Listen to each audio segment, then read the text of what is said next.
Hey guys, welcome to the Wednesday wrap up. And we're doing something new. We have a guest. How exciting. And I got to thank Z-Man. Z-Man got us this guest. And our guest this evening is Padraig Martin. And welcome, Padraig. How you doing? Well, Padraig, thank you very much. I appreciate it. Thank you for the invitation, Jeremy. All right. Yeah, no, it's great to see you. Okay. Yeah, can you hear me okay? Yeah. I sure can. So thank you. All right. I just want to do a little bit of your background, then we'll get into it. I have in the notes here, you got your master's in Islamic studies. Is that correct? Yeah, that's right. Specifically with a focus on Iran and more importantly, Iran's use of non-state armed groups, how they cultivate proxy groups around the world. What got you interested? I mean, why would someone what interests you in that subject to get your master's into it? Sure. So what it started was, I started out with a small agency. I'm a former Marine, got the Marine Corps, went back to school. I was going to be a history teacher, and I was working at a pub, and I had a guy come in and offer me a position through what was called a student career entry program. It turned out it was a program with Bureau of Industry and Security, which is an agency that oversees all kinds of dual-use weapons, sometimes weapon systems, also investigates the illegal exportation of certain weapons that may be controlled. So from that, I wound up building out an interesting project that I took over, and I was sent to go study Islamic studies at a school called Tufts University, Fletcher School. And after 2 years, wound up getting my thesis, was transferred from BIS to the DIA, and then was promptly fired by Donald Rumsfeld for questioning Donald Rumsfeld's thoughts as it pertained to, as it pertained to Iran's involvement in the Iraq War. And so I'll never forget, I wound up, I did my thesis. I worked quite extensively on the ground.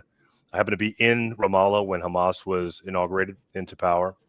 I was working in Iraq. I was watching, just looking at intel, looking at different reports, watching some of the movements in southern Lebanon as well. I did quite an extensive amount of work on the ground. And when I was working for a general named Russ Howard at the time. It was a brigadier general out of West Point. And also underneath him was a woman named Paula Broadwell. Anybody who remembers Paula Broadwell, she wound up being the epicenter of the issues that General Petraeus had with regard to his extramarital affair was with Paula Broadwell. She was a fantastic XO, by the way. I really liked her. And not because of anything, nothing bad there. Okay. She was an attractive woman, but very smart. But anyway, I gave my spiel, and I wound up, and when I gave my spiel, I was at a meeting in California. I was up against a number of folks from the team. Rand Corporation at the time was heavily involved in providing analysis to the Rumsfeld team. They didn't trust a lot of folks that were at DIA, and I got on a plane, and I arrived into DC at the time, IAD, Dulles Airport, and I had an email saying I was terminated from my position, that they wouldn't pursue me any further after my DIA fellowship had ended. But I wound up working for a different agency for a while, and then after that, I wound up transitioning into defense contracting, and it served me well. I mean, it was an interesting study. Obviously, Iran was not the focus at the time. Al Qaeda was. There were other groups as well. That report that I had written in 2006, I had tripped across a group of Kharijites in northern Iraq and eastern Syria that were calling themselves an Islamic State. That was back in, again, this is years before they were actually identified and became ISIS and so forth, as a potential proxy to fight against Iranian proxies. So it really took me in a very different career path, and unfortunately I can't really show my face on camera. I still have a number of clients and so forth around the world, so I apologize. But I also was doxxed pretty heavily as a result of my activism on behalf of Southern nationalism and so forth. So here I am today. But that's how it all kind of happened, and I really wasn't interested at all initially in anything Middle Eastern or Iran. It just happened to be something I tripped across, and then I was pushed in that direction, and thank God for it. Yeah, and I have a million questions for you. And to the audience, guys, we have an expert here. So get your questions in. You can super chats, rants, or power chats. And how we do it, we'll take them at the end just so we don't disrupt the flow. But it helps the channel. It helps Z-Man, and we can get great guests like this. So this is your chance to really ask a guy that knows his stuff about Iran. And we'll give you kind of the truth, really, as he sees it. And Z-Man, welcome. So do you want to just kind of kick off some of the your questions you may have for Padraig? Yeah, I thought, one of the things that I have kind of a weird interest in Iran, mostly because I have an interest in revolutions. And so the French Revolution, the Bolshevik Revolution, of course, the Iranian Revolution. People don't realize how these are related to each other. And so seeing all this kind of pop off, I was reminded of the fact that we have this public image of Iran that goes back to when I was a kid. I mean, 1970s, I was a little boy, and we started hearing about Iran, and it hasn't really changed. And I was kind of wondering what your thoughts were about what Iran is today versus what we get in the Western media. Yeah, that's a great question. First of all, I myself, I'm born in 1973. I'm a Gen Xer. I remember being a little boy praying for the hostages and so forth as well. The Iran Revolution, excuse me, really had two paths that it could have gone down, and it's interesting because there's a lot that's placed on the Mossadegh overthrow in 1953. A lot of folks will tell you that we're still, in fact, Madeleine Albright famously apologized for the Mossadegh overthrow as she was leaving as Secretary of State under Clinton. There was a movie called Argo a few years back where they start out with the Mossadegh overthrow. And the fascinating part of it is that the folks that are in charge now, whether it was the Grand Ayatollah Khomeini or Khamenei and many of the clerics and clergy, were not upset about Mossadegh. In fact, Ayatollah Khomeini was involved in the overthrow of Mossadegh. Mossadegh himself was a Marxist. He was call him a socialist, but he was far more than just any socialist. He was looking at land reform and so forth. He had been pushed as part of a secular movement. And during the course of his overthrow, the fear, of course, being that he would do business with the Soviet Union and join this sort of non-aligned movement, which really was truly aligned throughout the United Nations, and the United States losing its grasp of power. The bigger issue for Iran was that 1963 was a white revolution, and that was pushed by the Kennedy team, but more aggressively after Kennedy was assassinated. The Johnson administration really heavily pushed Iran into this corner, and the white revolution was different. Unlike the Mossadegh overthrow, which was looking at sort of secular elements, this was a westernization program that was on steroids. And what occurs is you have women in miniskirts. There's a push for women to be able to vote. No more hijabs. There was transgenderism was to be embraced. Homosexuality was to be embraced. So we're talking about social norms that were way beyond the pale, even for the United States in the 1960s, were being pushed on Iran in 1963 and 64. Well, the clergy became noticeably upset, and Ayatollah Khomeini emerges as a leading voice in really what becomes the dissident right of Iran. And the dissident right winds up being made up of a number of groups. One, you have your typical local Iranian who's just mad. He's looking at his daughter now wearing a miniskirt. He's seeing society begin to tear apart. Iran's got two very large ethnicities. You can have barely a majority, maybe now a very large plurality in the Persian ethnic group, and the next group is Azeris. There was this idea or notion that the Azeris were not looked upon as equals, and the hope that they would be able to find some kind of inclusive society by bringing the two together and providing more power to the Azeris. So you begin to see this sort of displacement of Persians, specifically religious Persians. You had financial institutions such as the Bonyads. It's a unique structural architecture in Iran from a societal perspective that winds up being undermined through land reform and so forth. It's being pushed at the same time. And then, of course, you have, again, things like transgenderism, homosexuality, and so forth being shoved down the throats of Iranians. And so you have this voice that's saying, wait a second, the Shah is selling us out. And as more and more of these voices are beginning to emerge, Savak, the private security, begins finding itself now arresting and imprisoning members of the clergy. Ultimately, Khomeini finds himself in a series of different exile ships, ultimately ending up in France. Well, one of the things that was interesting at the time was the cassette. He was making recordings of his various speeches. He was talking about what the degeneracy that was happening was taking over Iranian society, how things were going poorly in the Iranian society. And this was beginning to germinate in really rural and ex-urban areas of Iran, and especially religious Iranians. You know, Shiite identity is very important to Iranian identity. Well, as this is happening, there's a parallel group that's moving, and it's called the Majlis el-Qaik. So it's the People's Parliament, essentially. It's a Marxist movement, MEK or MEQ, depending upon how you want to pronounce it. And they're within the colleges, they're saying, you know, these freedoms are good, but we can take it another step forward. It's time to be part of a Marxist global movement. And by the way, those Americans, they're the ones who are keeping the Shah in power. They're the ones who are suppressing us. And so while they're suppressing us, we can really emerge here in the colleges and take over these colleges, get rid of the United States, get rid of Shah, and ultimately take over and really move this country forward and become part of a larger Marxist movement. Well, the MEK is the group that actually takes the embassy. It's a student movement that emerges also in the 70s. So you got these two parallel paths.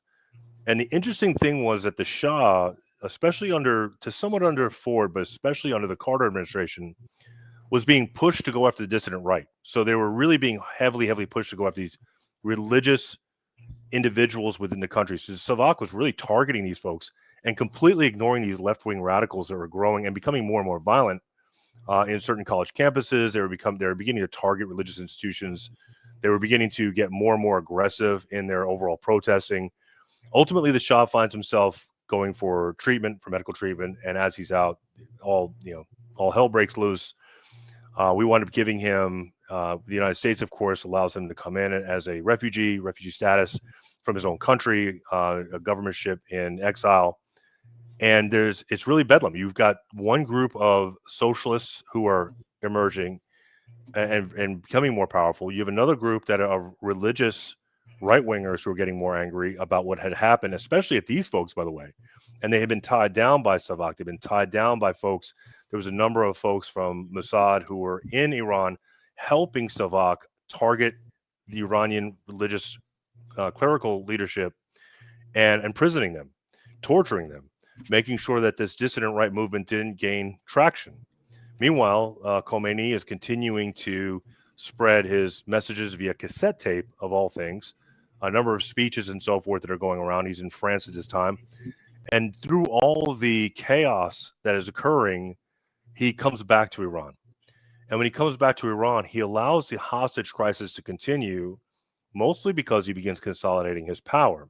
He begins working with the clergy and the bonyads. Again, these are financial powerhouses within Iran. So it's against an interesting type of relationship. Begins building essentially a guard, so to speak, a militant wing of the dissident right within Iran. And then when it's time, when Reagan gets inaugurated, the Grand Ayatollah Khomeini has no investment in this hostage crisis. All he wanted to do was buy enough time to get strong enough to take out the socialists, which is exactly what he does. So he says, take your hostages back. We don't want them anyway, and goes after the socialists and pretty much eliminates them. The MEK winds up going into exileship itself. The Soviet Union takes a great number of them. Turkey brings in a number. To this day, the United States financially supports now the Marxist movement, MEK, MEQ. And so we, of course, because we think they're going to disrupt Iran from within and ultimately emerge. So that's where that revolution occurs. It really is probably the most successful right-wing revolution from a cultural perspective that has occurred in probably the last 50 years.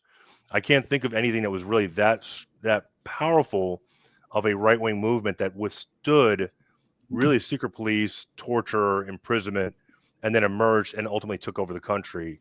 And took over the country despite the fact that it had so many different types of external pressures to try to crush it, including the United States and Israel. Yeah, so that was in 1979, I believe, when the That's right. revolution happened. How has it changed over the years? Is it still the same, or I've heard that it's kind of loosened up, or are they a little bit more lax now? Are women, they don't have to wear the head covering anymore, or what's the status of that? Is it the same country as it was in 1979, or has Iran really become, in a sense, more modern, and are they starting to become more like the West? And is there a tension there between the religious leaders and I don't know, the people that want to get on the internet and watch all the fashions that are on American YouTube? Yeah, it's loosened up a bit, but not to the extent that you would see, say, raw degeneracy. So one of the interesting facets about Iran is there's a wealthy elite. Many of them go to Dubai. Many of them own homes in Dubai.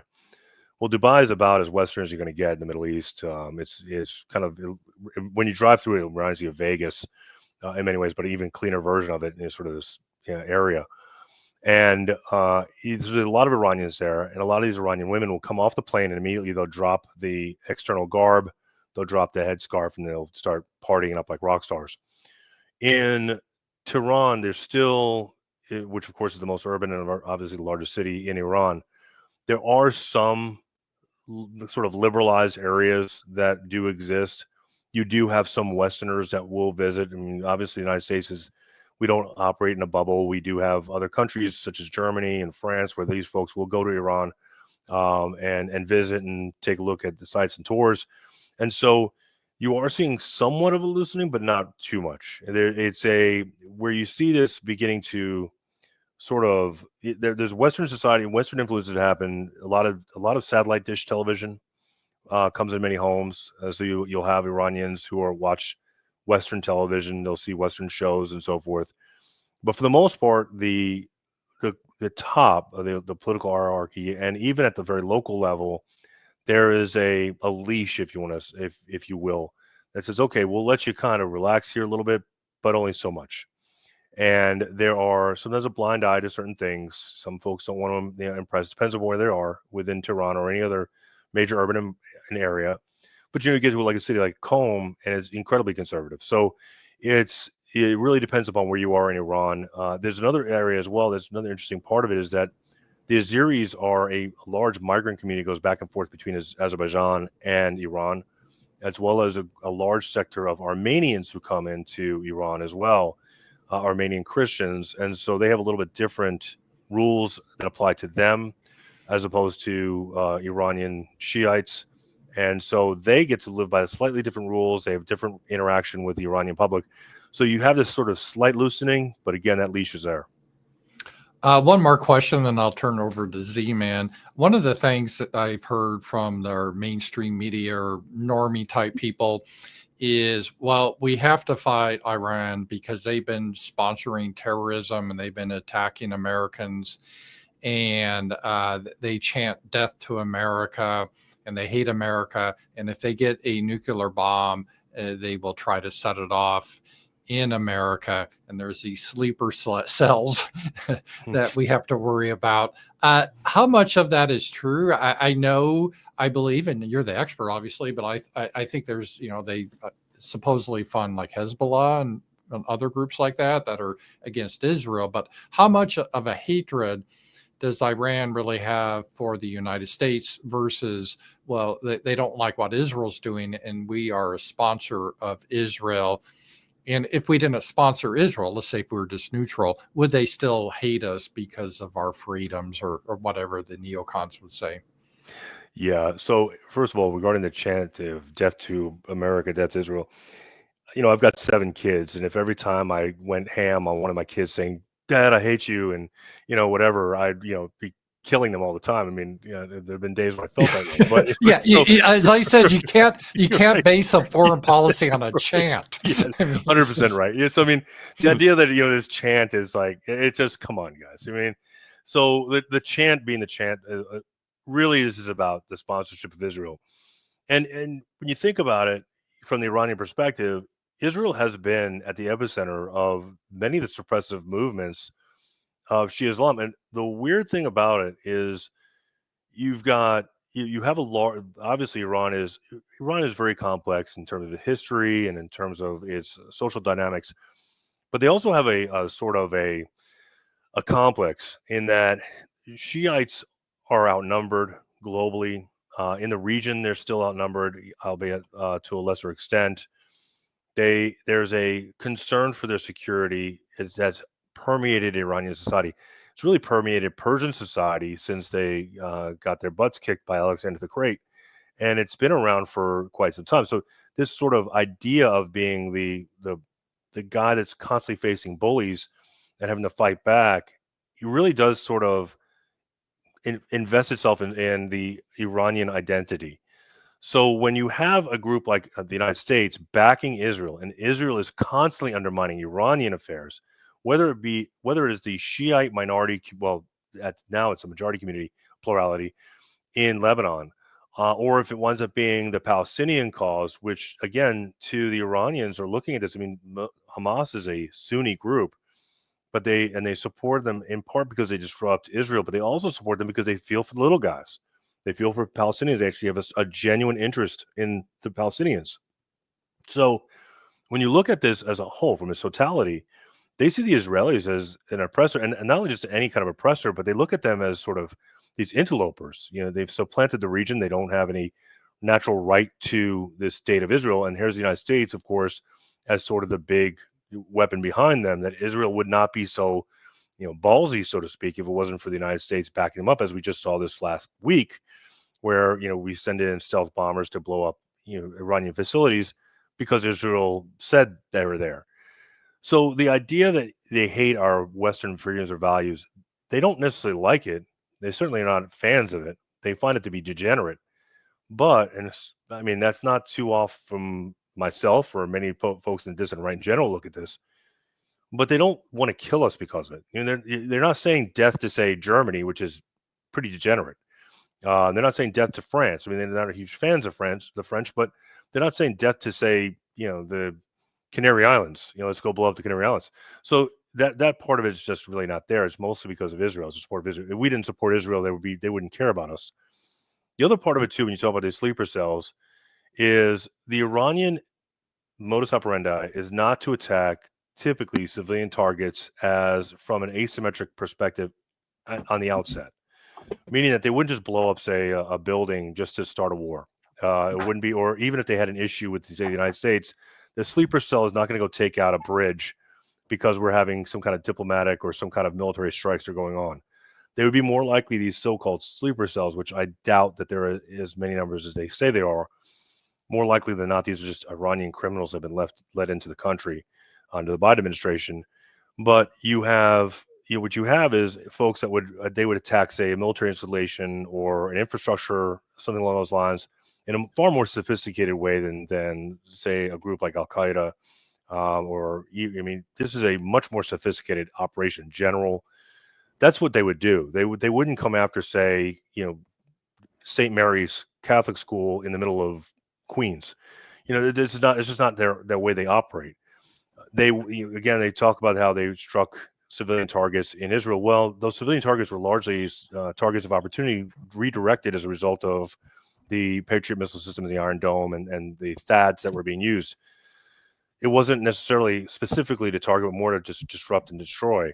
So this whole idea, this notion that these sleeper cells are going to pop out of the woodwork and start blowing up our streets in Chicago or wherever, Oklahoma, that's just ridiculous. It's over the top nonsense. It's hyperbole, and it just wouldn't happen. It's simply there's no history of the Iranians ever doing something like that.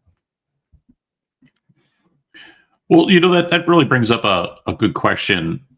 I know you've been around all over the Muslim world, and my exposure was probably more to, say, the Sunni side, and my exposure to the Shia side, the way I always explain it to people is that it's the difference between high church Protestantism and low church Protestantism.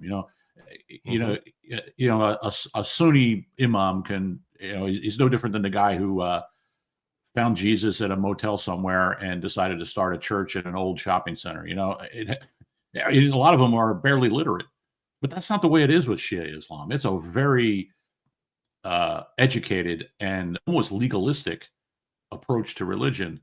And so that we have this image of the Muslims as just wanting to strap on a dynamite vest and run into a crowd. And it's not completely wrong with some parts of the Muslim world. But it doesn't strike me as that is the way with the Iranians. They have a much more sophisticated and legalistic. And is that your impression? Would you? I use the word legalistic because when their first response, their first response to the bomber attack was that we violated international law, and they wanted to file a grievance with the UN. It sounds like like we rear-ended them in the parking lot. Yeah, I mean that's exactly right. So I like to describe it as a difference between Catholics and say low church Protestants. It's a really good way to look at it. Or Protestants in general. You have, first of all, the Sunni world has got so many different variants. You have Salafists, you do have Wahhabis, of course. You have your run-of-the-mill Sunnah. So you have Kharijites, which are an entirely different breed of Islam altogether. And then you've got Shia Islam, and there's three primary versions of Shia Islam: 5ers, 7ers, and 12ers. Iran being 12ers, or Jafari school of Islam specifically. And they are very structured. You're absolutely right. This is not you don't get to just say I read the Quran and now I'm going to call myself a Muslim cleric and I'm going to open up a mosque in a shopping mall. This is just simply not the way it works. It is a hierarchy that exists. There is a jurisprudence, a very legalistic approach to everything. There is obviously the hadiths, they have laws, rules that exist within the broader context of Islam. And even from a structural perspective, if you look at the way the Iranian government is structured, yes, you have a parliament. And by the way, the idea that they're not a democracy is ridiculous. They do have a democracy. There's more of a republic in many ways, because they do have, at the end of the day, there is a council of clerics that oversees everything. Imagine at the moment, if you, instead of having, say, and they look at this sort of similarly, would be if you had a Supreme Court where it could be able to step in and say, wait a second, Trump, you're not allowed to do this, which, we know what's going on these days. So it's a much more powerful, with Grand Ayatollah Khamenei in charge of a clergy, a clerical group of 12 selected leaders who can endorse certain military leadership. They have the right to essentially sign off on the presidency, who was chosen by the people. So they do have a functioning democratic system where they have at the end of the day a guardianship. Well, that guardianship is comprised of individuals who have went through a very structured course to the top. They didn't just get picked out of a hat. In fact, you wouldn't have, say, somebody like a television personality become a member of that clergy, that clerical group. They would have to show that they had actually risen through the ranks of Iranian society. And that's one of the things when folks say, well, we can regime change. Everybody talks about regime change. Regime change is not happening in Iran. You might be able to change the actual the leadership, like killing somebody or whatever, that might happen.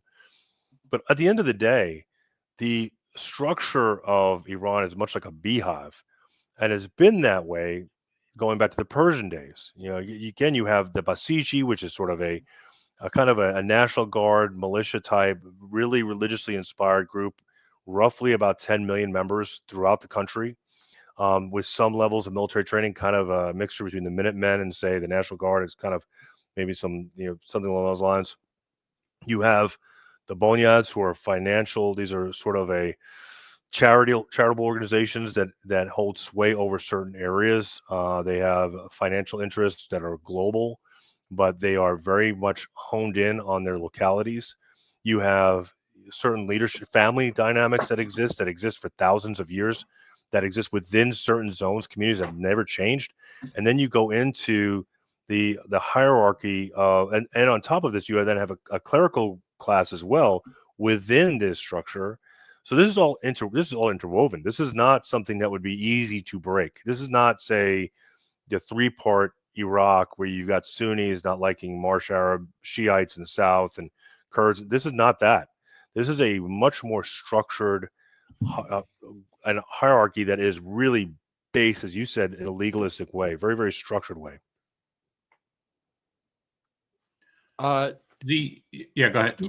Yeah, and guys, go ahead and send your questions in. We'll get them to at the end. I appreciate that. What What is Iran's goal? Do they want to expand? Do they just want to live peacefully with the world? Do they want to get the nuclear weapon? Do they want to ally with Russia and China and all that, like we fear? What do they really want? Do they want Israel destroyed, or do they want Israel just to be a better neighbor? What's their like grand plan? So when I first looked at Iran, I looked at them as an enemy, and I studied them as an enemy. I looked at them through the lens of being an enemy. I did see that they were involved in certain anti-American activities to disrupt American power, both in Afghanistan and more so in Iraq. Interestingly enough, there's a unique dynamic with Iran where they share information with the United States, intelligence information on Afghanistan. They don't like the Taliban at all. They hated the Taliban, largely because the Taliban targeted their Shiite members in Herat, Hazara, which is a really hated minority of Shiites in far western Afghanistan on the Iranian eastern border. And so I looked at them at first as this sort of enemy group. And as I began to study them and began to work on their fringes, and I was, whether I was debriefing members of the Azeri migrant community, or if I was working with the Hazara in Herat, even working in areas of Balochistan, which were no-go zones for white guys like myself, I began to come across an idea of Iran as one that just really wants to be left alone. Iran is looking at the region. Again, this is a security-focused group because they have a history of being oppressed. From their perspective, and I think it's the right one. I think many Sunnis believe this, is that they started out in a very heroic way. It's a long story. It goes back into the foundation of Islam. But essentially, the Shiites are a group that comes out of the Shia Ali being the fourth caliph of the Islamic world. He had abrogated his position largely to keep the peace, and that peace was disrupted and destroyed. That, by the way, led to the creation of Kharijites who despised the Shiites. That's who ISIS was. ISIS was never Sunnis. They actually hate the Sunnis as well, and they hated the Shiites. They hate everybody.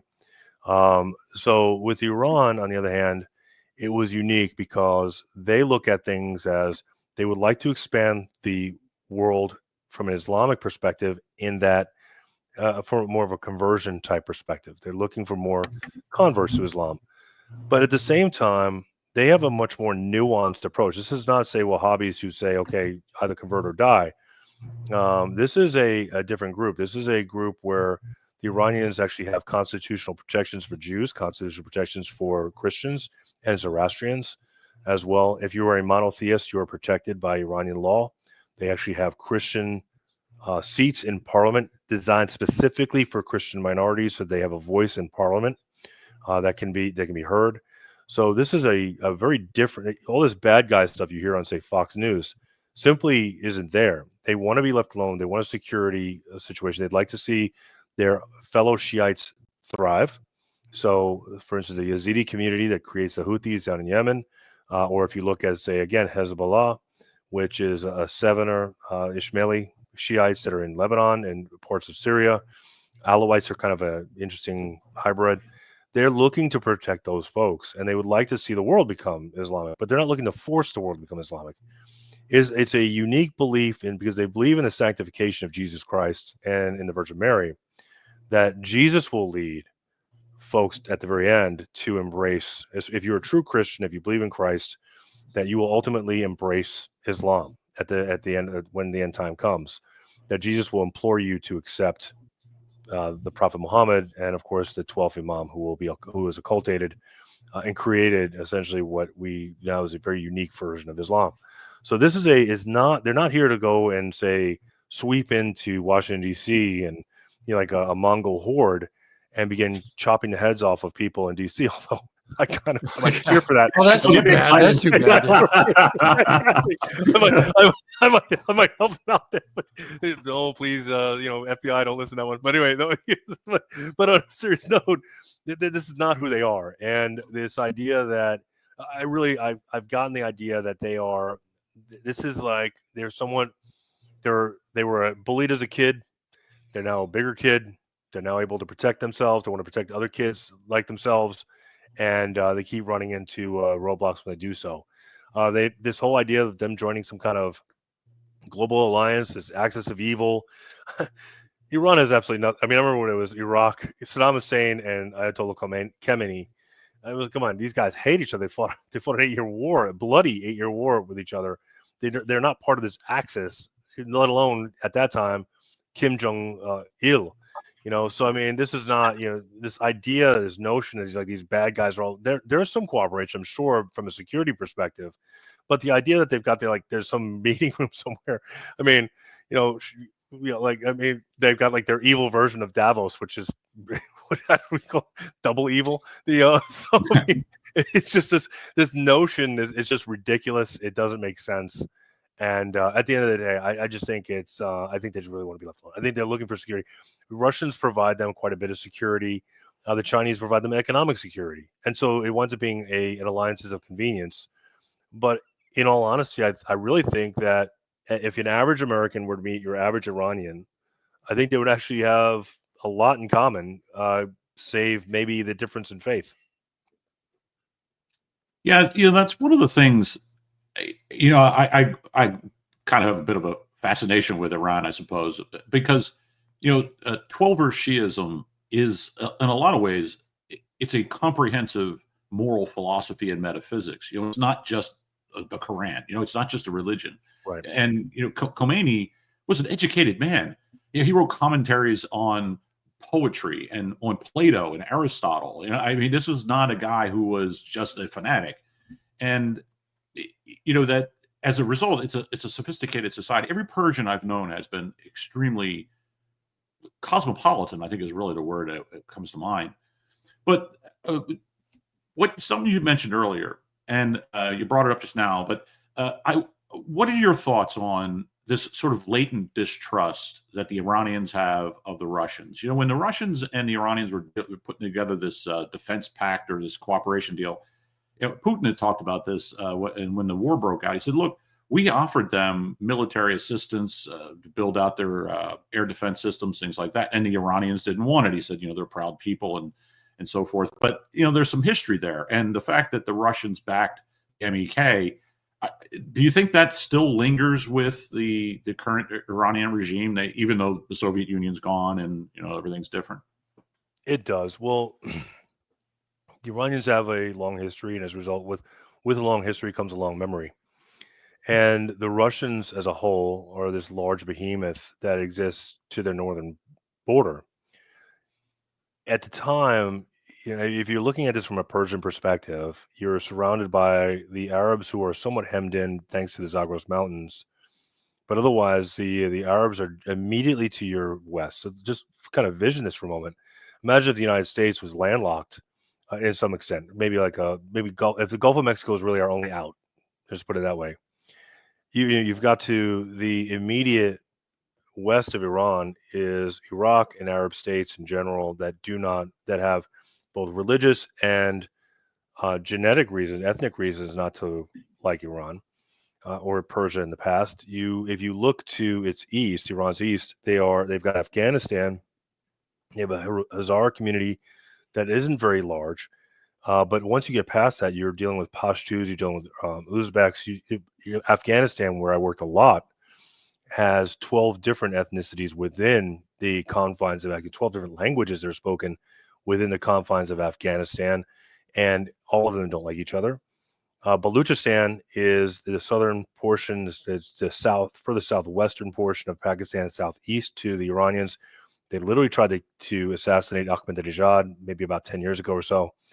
And so you have this happening, right? So you've got them in the south. They kill everybody. Baluchis hate everybody. They don't like the Pakistanis. They don't like the Indians. They don't like the white guy from Indiana. They'll kill anybody they come across. And then you look at Turkmenistan, which once was Soviet territory, with a Soviet satellite. Turkmenistan is sort of a wasteland. It's been led by various dictators, Berdy Muhammadov, and prior to that, Turkmenbashi and so forth. Yeah, they have the Turks. Well, they have historic disagreements with the Turks who are nearby. And then, of course, you got the Russians. And the Russians have always been sort of the biggest kid in the block. They have come into areas at different times. So from the Iranian perspective, you're thinking about this. The United States are these upstarts. They've been around for 250 years, and that's it. Iran has been around for 2,500 years more. And again, as Persia in the past. So you have literally 10 times the amount of years on the United States. And so you're looking at the United States as an upstart that may or may not even survive. Many Iranians have talked on television about the balkanization, the eventual balkanization of the United States. The United States is unsustainable. And so, as it's currently configured. So they look at it as sort of the next Soviet Union collapse is going to happen in the United States. From their perspective, the Russians can easily turn and become the biggest powerhouse again on the block. And we have to remember that in the 1940s, they successfully invaded Iran. So the Soviets invaded Iran along with British support, successfully invaded, occupied Iran, and took the oil fields. Iran, by the way, for those who are not aware, Iran changed its name in 1935 to engender a certain peace with the NSDAP Germany and the National Socialist German Workers' Party, aka the Nazis. So they were trying to engender themselves a certain with Adolf Hitler and change the name from Persia to Iran, which means Aryan. So that's where the term comes from. It's an Aryan derivative. The idea was also to sort of blend the two ethnicities, why the Ayatollah kept it. But in the end, when you look at this, it's Iran itself has this sort of idea that the United States will be gone someday. Israel can't survive. They don't see Israel lasting once the United States is out of the way. So when the United States is gone at some point in time, or far weaker than it is today, ultimately Israel is just going to kind of wither away. The West is withering away, but Russia is right next door, and Russia is going to be around, and China will be around. So of course, China's a little bit further away. It's not nearly as threatening to them. So from their perspective, Russia is always going to be a potential threat. Yeah, the thing with the Iranians and the Chinese, the Chinese are actually, it's fascinating in a way, in that they've kind of taken our old dollar diplomacy and turned it into their own version. They built this big railway into I forget what the name of the dry port is in Iran, and they're to connect Iran to move its energy products to China, because China buys 90% of their energy products. But the Chinese were the first guys flying in military supplies when the war broke out. They're bringing in cargo planes, and the Chinese own 90% or 80% of the South Pars gas field, which is part of the North Dome, which is the biggest gas field in the world. So the Chinese have a very strong economic relationship. It's a part, that's the driver, the BRICS, the Belt and Road, to tie in all the Caucasus into the Middle East, and of course into the energy fields. And Russia's kind of an outsider, and I was a little surprised at that in a way, because given Iran's situation for the last couple of years with regards to the United States and Israel. But when you look into it, when you brought up MEK, I wondered if that was still a thing, still an issue, and it seems to be. It's funny you brought up the difference between a 200-year history and a 2,000-year history. It reminded me of when Putin lectured Tucker Carlson about that. Russia has a 1,000-year history. It's just a different sense of time, than we have. You got something, Paul, or you want me to go? Well, yeah, and then I'll turn back over to you, Z-Man. Okay. How would you assess the Iranian military might? And let me just do a little background here. I've heard various things. It seems like, based on the 12-day war that I think Trump said, the most glorious war ever. Both sides won. You guys both did well, lads. Good job. And got good ratings, too. It's crazy, Trump. But I heard about this vaunted Iranian air defense. And I'm a layman, but it looks like a lot of Israeli missiles hit the target. But on the flip side, the Iranians, especially with their hypersonic missiles, whatever those are, seem to do some damage in Israel. Again, with the propaganda war, it's hard to say. According to Israel, they shot down everything except the ones that hit the hospital and Holocaust survivors. I don't know how Iran did that, but that's what they did.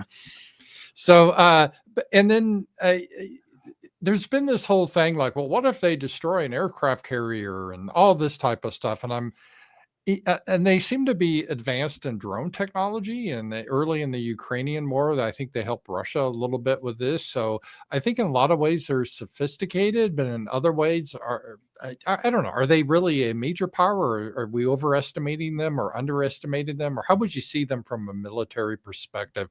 It was hard to really get a sense from this 12-day war of their capabilities, at least to me. So I think I think you've kind of hit the nail on the head. It's there's two parts of the Iran equation.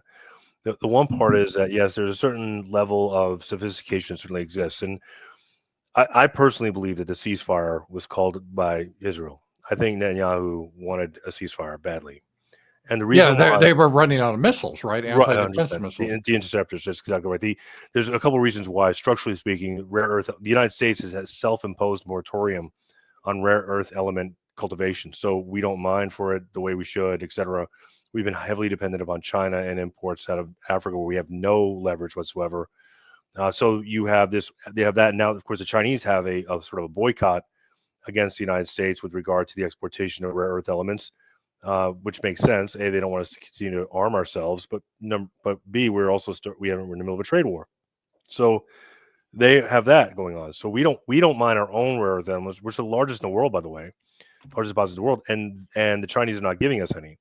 At the exact same time, and a lot of folks forget this, is that before the 12-day war was happening, there's still this war called Ukraine, and we've been putting tons of intercepts into Ukraine. We've loaded up the rails cars, so to speak, with these intercepts, and we've been providing them. So when you look at the Israelis and these tactical high altitude aerial defense systems, THAADs, that they use, and you got Iron Dome, you've got Patriot systems, and so forth.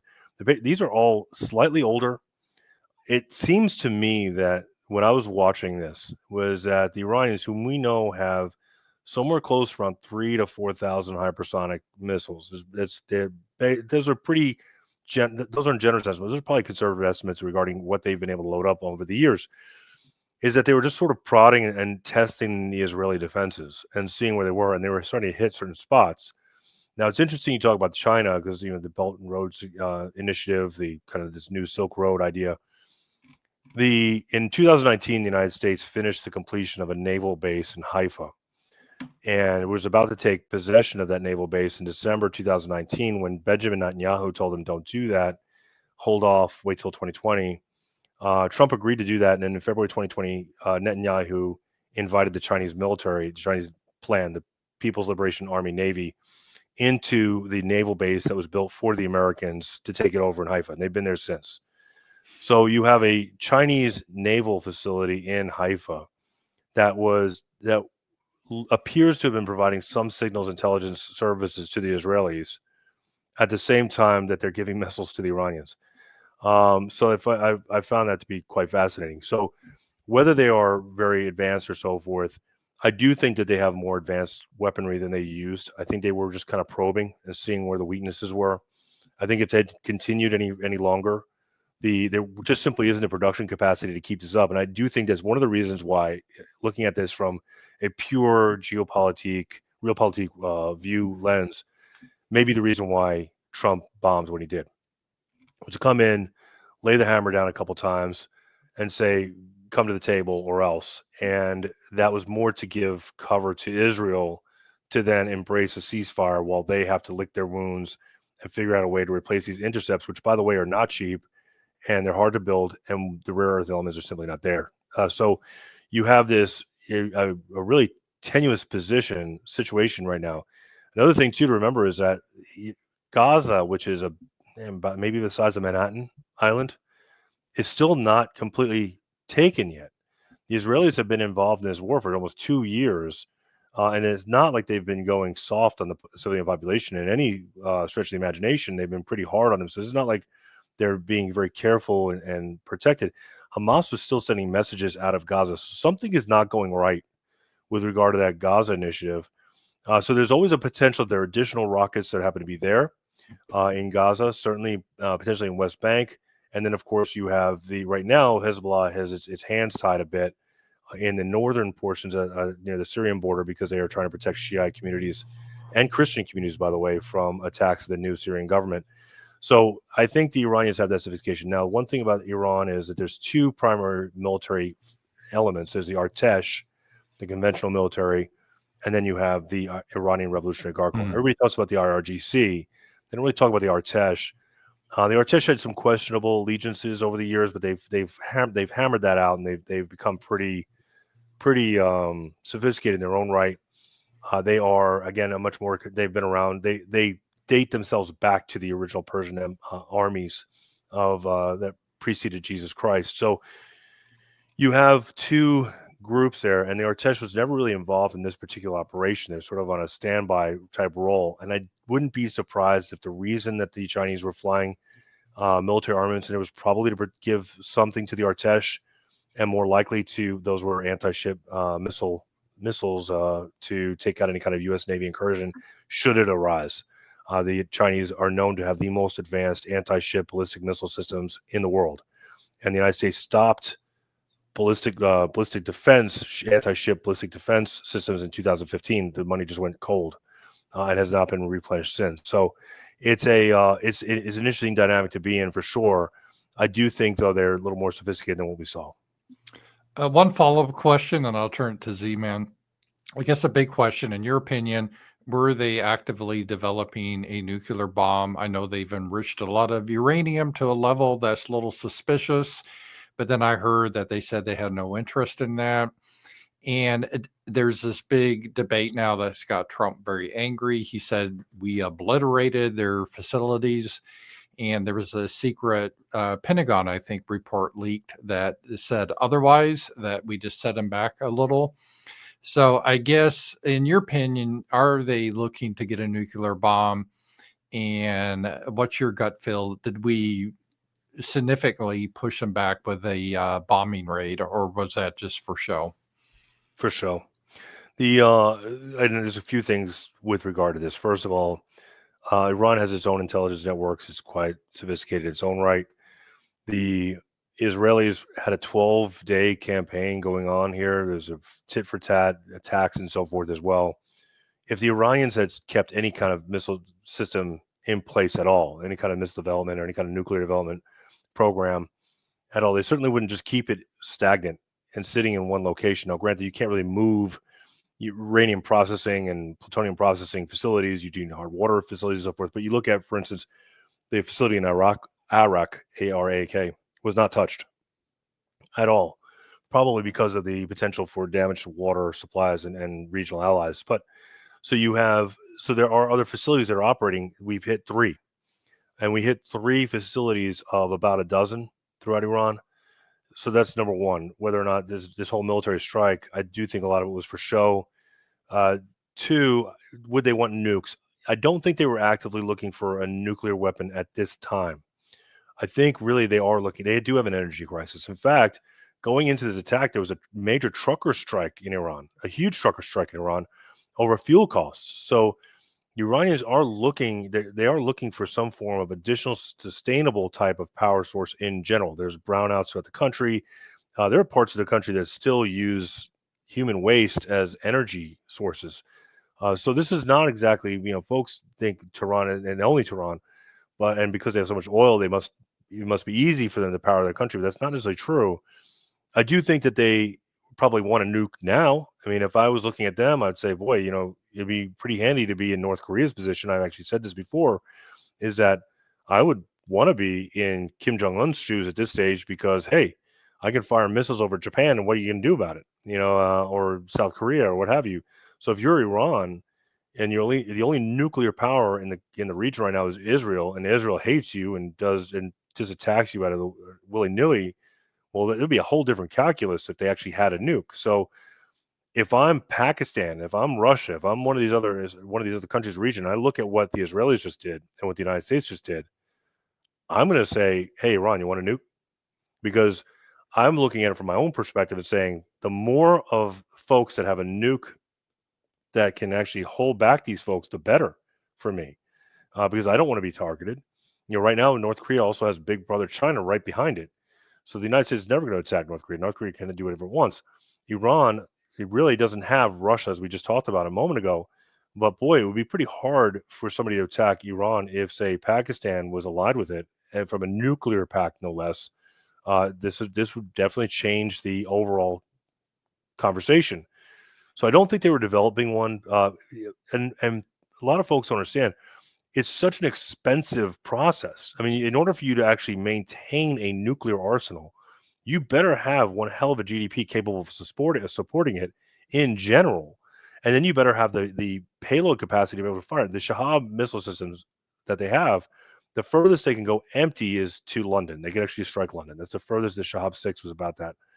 You look at the rest of the hypersonic missiles, the Fatahs are able to, I think, fire up to, say, 4,000, I think it's 3,500 kilometers, something like that. But they can't, they're not, at least what we know of, they don't have the ability to hold a nuclear payload. So the idea of having a nuclear arsenal right now would be very difficult for them to build just in general.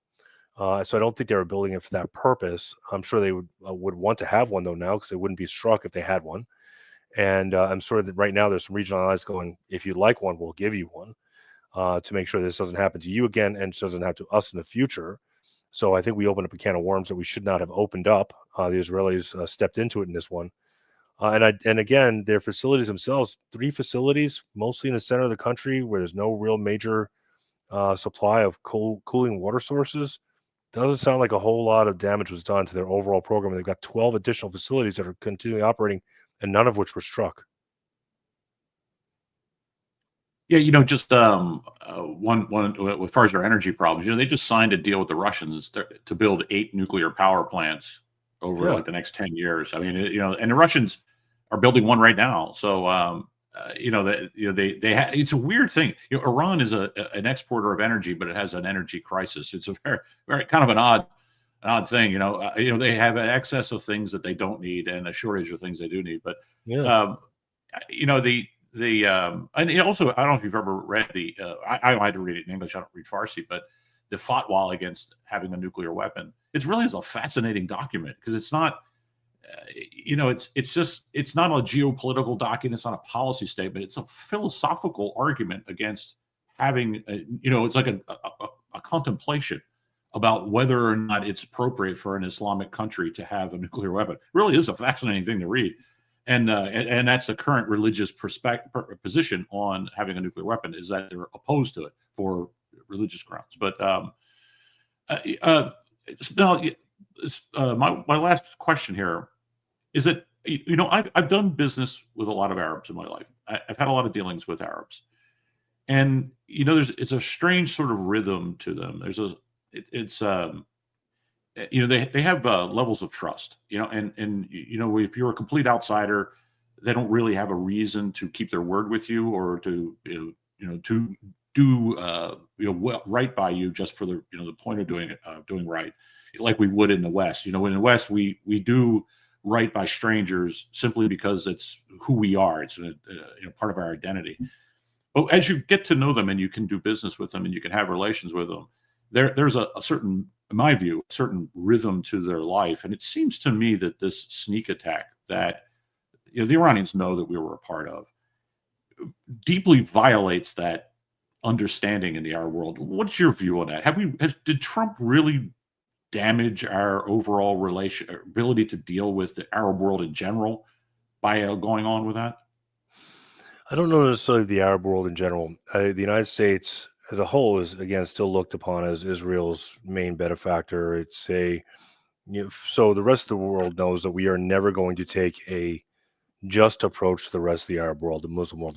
I'm saying that from the Muslim perspective in general. The Saudis are not going to change their mind about the United States, and especially Israel, even if the Abraham Accords move forward the way they are, and so forth. There's a general idea in the rest of the developing world as a whole, in that the United States is unstable, that the United States is an unstable partner.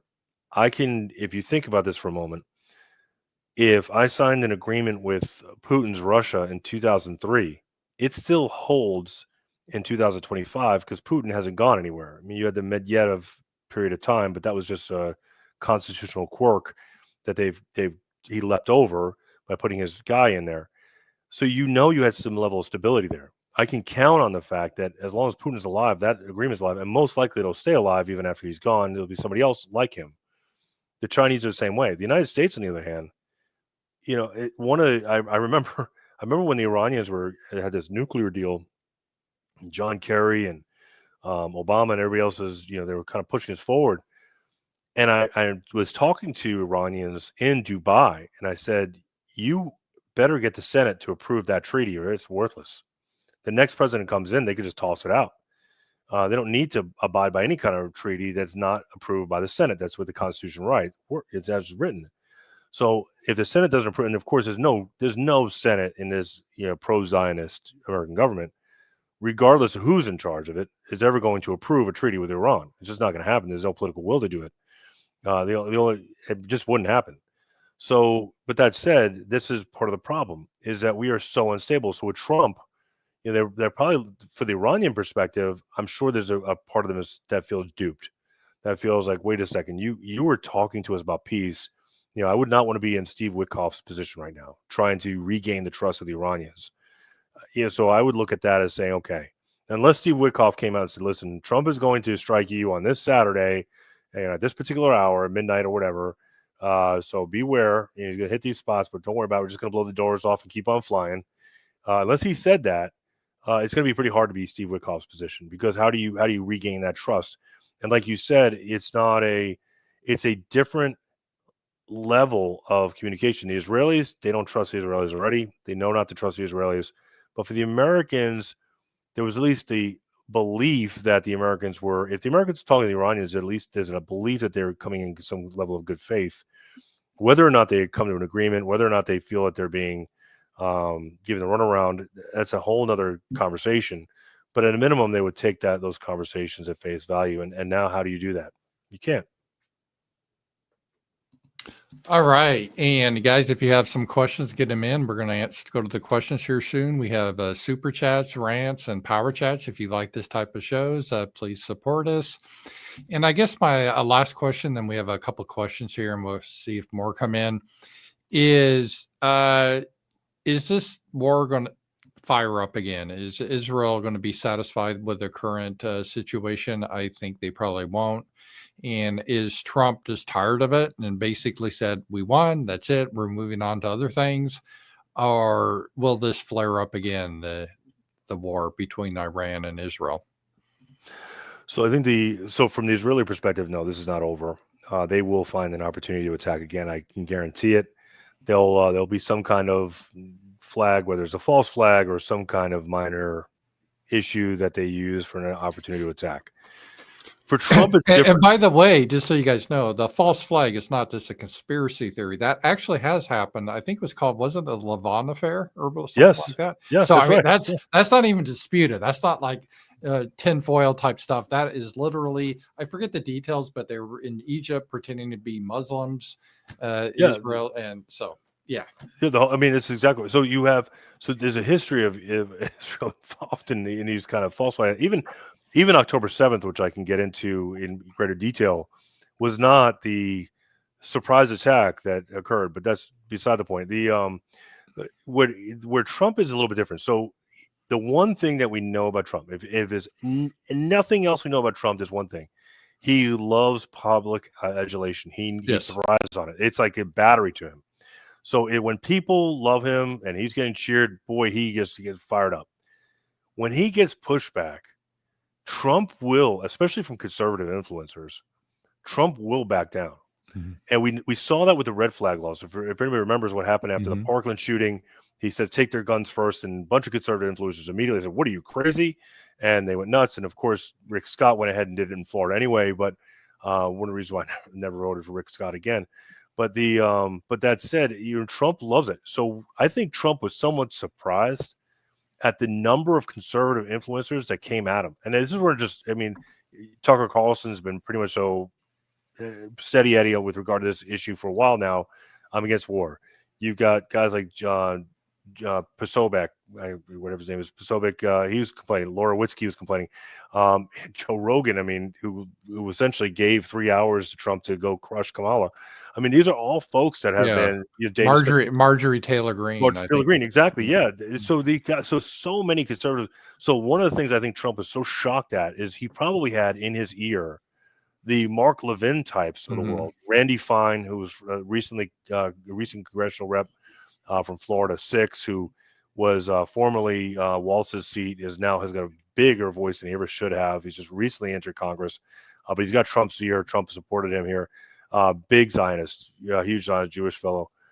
So you've got these folks that were in his ear and saying, yeah, this is the right thing to do. Let's go ahead and blow him. Let's go and blow him up. I'm sure Hegseth, I mean, no offense to anybody who loves Hegseth, but I don't think Hegseth has got all the brain power in the world. And I don't think that Hegseth, in my personal opinion, had the kind of gravitas to walk up to Trump and say, I don't think it's a good idea, sir.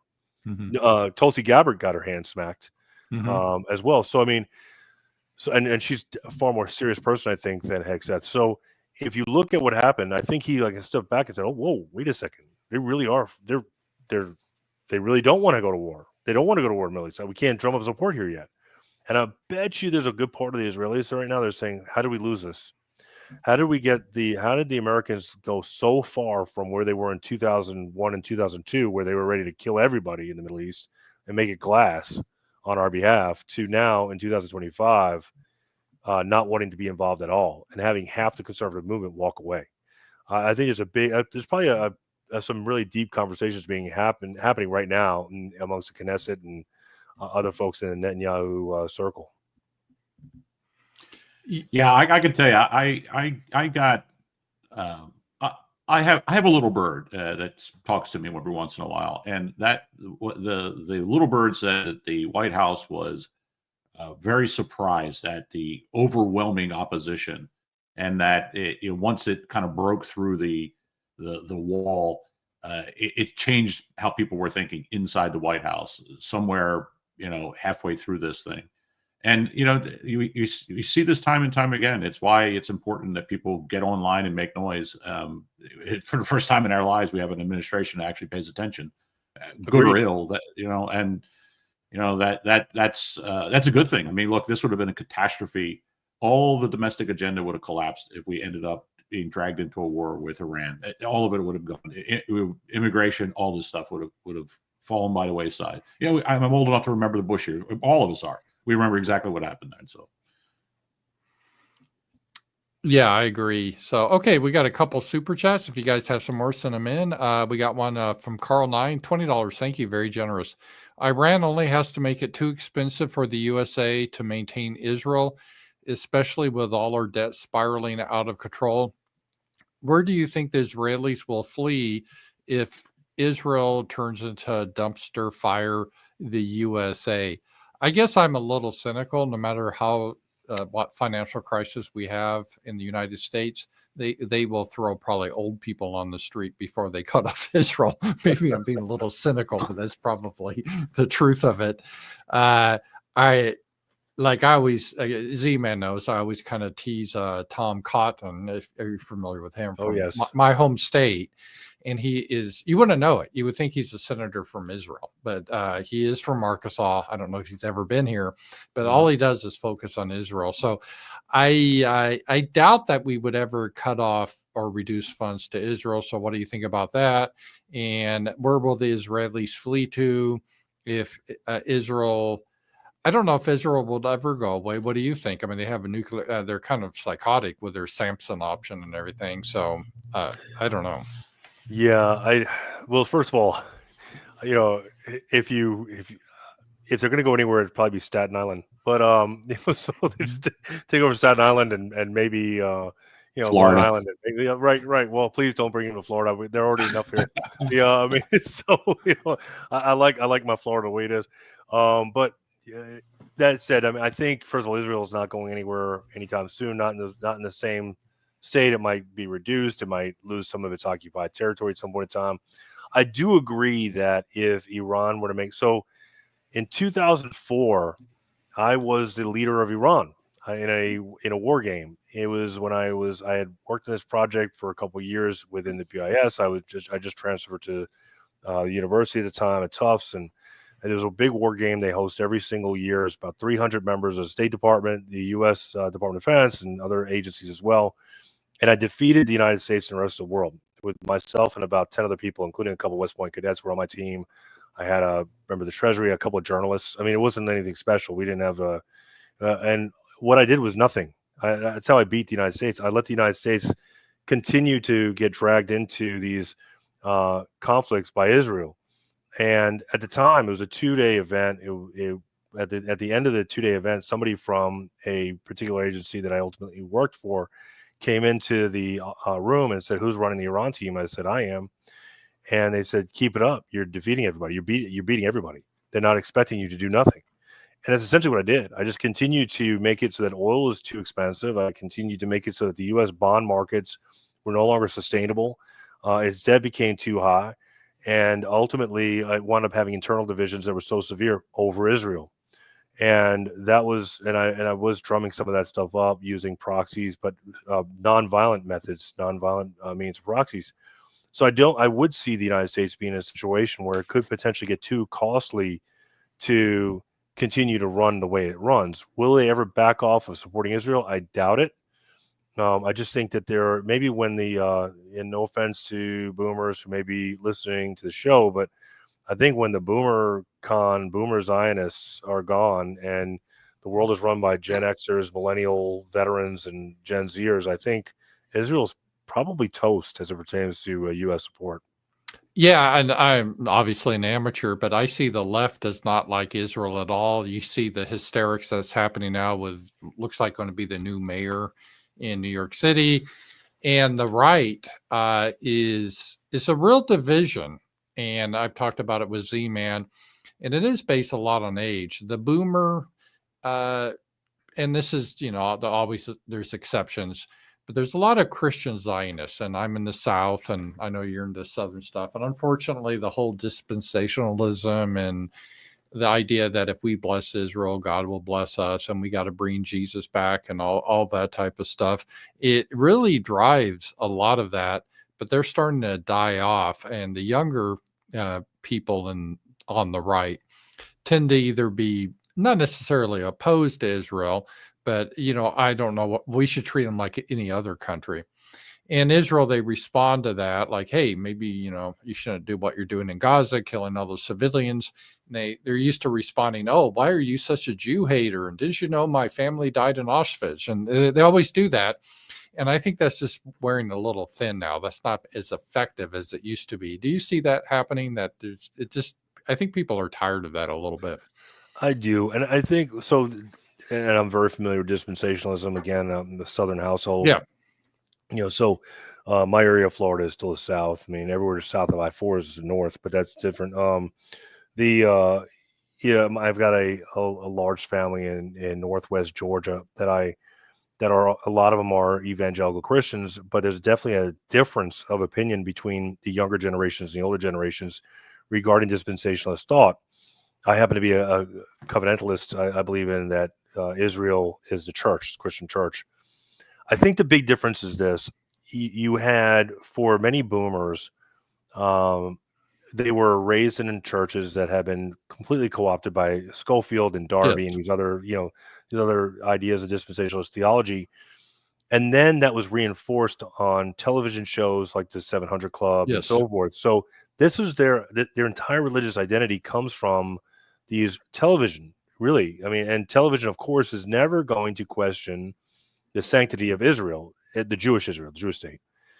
I think the younger generation has new resources that they look at. I'm quite active on Gab, but Gab, X, they have videos that they can look at. They're now looking at different resources as they explore their faith. So they're not leaving Christianity quite. I mean, it sure is it shrank quite a bit compared to what it was, but Christianity is still part of the identity of many in the South, especially. But those Southerners who are Christians are now looking at other resources, other sources, and saying, "Wait a second, Grandpa, no, this not your version of Israel is not the Jewish state. It's this, and here's why, and here's the biblical, and they are now looking at biblical quotes, so they're able to actually argue in biblical terms that Grandpa can't really refute if the Bible is the basis upon which he is trying to support a Jewish state. And so I think this change in thought and philosophy, theology, is changing the way the South views dispensationalist theology and the Jewish state of Israel. And I think ultimately that's what's going to lead to that change generationally.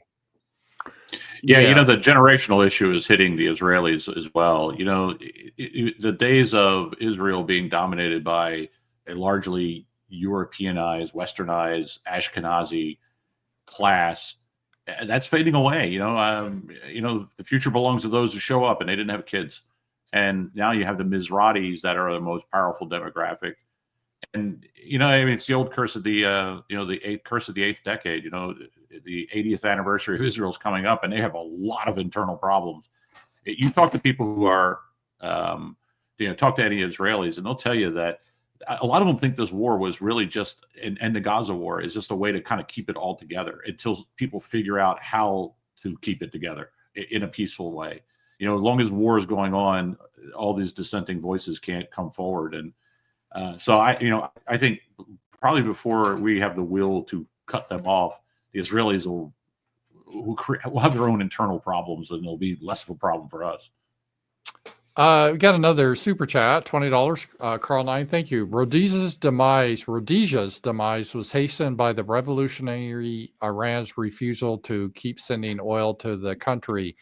Is Iran opposed to all settler states like Israel because of the spirit and ideals of its revolution? I didn't know that. I didn't know that Iran wouldn't sell oil to Rhodesia. Yeah, I was not aware that they didn't sell to Rhodesia, but I will say that Iran doesn't really look at settler states in the same way universally, especially, you know, with regard to South Africa and so forth as well. There is certainly a certain amount of sympathy for those areas that they feel are colonized, but it's more a matter of what I'm looking for is Iran doesn't like the UK, the British. Again, there's a historical reason for that. They don't like a lot of European countries in general. So any kind of perpetuation of those European ideas. And on top of it, just to point out here, Rhodesia as a state, as a country, was beginning to have its issues that was occurring at the exact same time that Iran and Iraq were in the middle of an 8-year war. The United States was very clearly antagonistic toward Iran, although we were at the same time having a back channel with regard to the Iran-Contra weapons exchanges and so forth, the money exchanges. So it's a very complicated relationship with Iran in general. The United States has, by the way, which is really quite the puzzle. But I think for Iran, it may have been we're with the global community, the fight against colonizers. But I think it would have been more of a practical matter for them. Hey, we don't really have the oil to spare, to be honest. They lost a lot of technology when they took over those oil fields. They wound up having embargoes that were placed on them. So the functioning oil fields were largely being used to fund their limited economy and also to fund their massive war with Iraq at the time. All right. Another super chat by Obadiah. Thank you very much. This stream has been great. Yeah, it really has. Thank you so much. We're really blessed to have someone of your knowledge on, especially what's been in the news. I've learned a lot.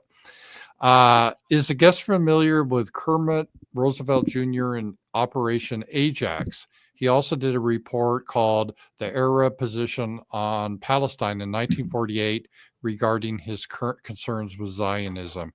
Are you familiar with Operation Ajax? I am. Yeah. So again, we're talking about the Mossadegh overthrow, and then of course with regard to Kermit Roosevelt. So Kermit Roosevelt was concerned with regard to the emergence of Zionism in general. The idea that the United States, Roosevelt himself, along with Dulles and Allen Dulles and a few other members as the OSS was beginning to converge into the CIA, the concern amongst the early members of the intelligence community was that Zionism would become the leading identity of the intelligence community, intelligence operations within the region as a whole. And that can't be.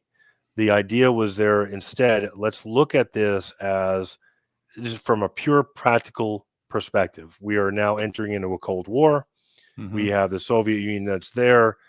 At the time that Kermit Roosevelt was operating, you look at what was going on around the world. You had Greece right now. At that point, was not yet settled as whether or not Greece was going to be a communist state Mhm. or a part of the democracy, the Western states. There was a fears that Turkey may collapse. So you have this entire this idea, and so the original members were fearful that these religious zealots, these religious ideologies, would take on their own identity within the intelligence community. And so Kermit Roosevelt was pushing back against a lot of that. And this is part. By the way, anybody who takes any kind of intel course has got to learn about Kermit Roosevelt. They've got to learn about the Operation Ajax and the intricacies of that, especially when you're studying Iran and again the overthrow of Mossadegh, etc. But you also look at this as well from the idea that Truman was a Democrat running in 1948. And dispensationalist theology was somewhat pervasive in the South, not nearly what it became by 1980s and early 1990s, but at that time it was still there. I mean, there was still Schofield Bibles and so forth that would be around. So the idea that we're supporting Israel would eventually bring protection to us, as protection against the Soviet Union, etc. That was all part of the messaging that was coming out of the South. And of course, Truman, in order for him to win the 1948 election, needed the South. He's a Democrat. He needs the South to win. This is when the South was still a Democratic area, and there was upstarts that were coming out of Strom Thurmond and the Dixiecrats that were trying to push Truman in a different direction or get him out of there outright as another alternative candidate, and ultimately that fizzles out. So from Kermit Roosevelt and that sort of Anglo-Saxon elite club that exists within the DC Beltway that really still kind of is there, albeit somewhat weakened over time, but that was there in those early years, was very fearful that Zionism was going to take on its own identity within the intelligence community for the Middle East. And so, yes, I am very familiar with what he had to write and the warnings that this might ultimately hijack our overall foreign policy. Yeah, I'm old enough to remember the Cold War, and a lot of people argue that, well, we had to support Israel because at the time it was sort of a chess battle between us and the Soviet Union trying to gain influence in various countries like Iran, and Iraq obviously was kind of very on the Soviet side. And then Israel, I think originally Stalin sent a lot of stuff there, but then they became sympathetic towards us. So it was sort of a practical matter in the Cold War that we have an ally there. Now it's become more of a religious type of thing. And, well, the power that they have with AIPAC and stuff. So that, I think, has changed it quite a bit too. All right. I think we're all caught up. Did you have anything else, Z-Man? Otherwise, we'll wrap it up. It's been almost an hour and a half. It's been a fascinating show, by the way. Thank you so much. Great guest. Yeah, this has been great. It's I have to admit, this is the first time I've been on the asking questions side of one of these. I was actually kind of nervous about it. Sometime this afternoon, I sat down like, I got to actually prepare. Normally I just show up and I just answer questions best I can. It's a lot harder to be on the other side of it. I have an all new appreciation of that. Yeah, thank you very much for coming on. It's been great. Yeah, it's been great. Thank you. And it's definitely more difficult to ask the questions and answers. So it's been really great. Thank you very much for coming on.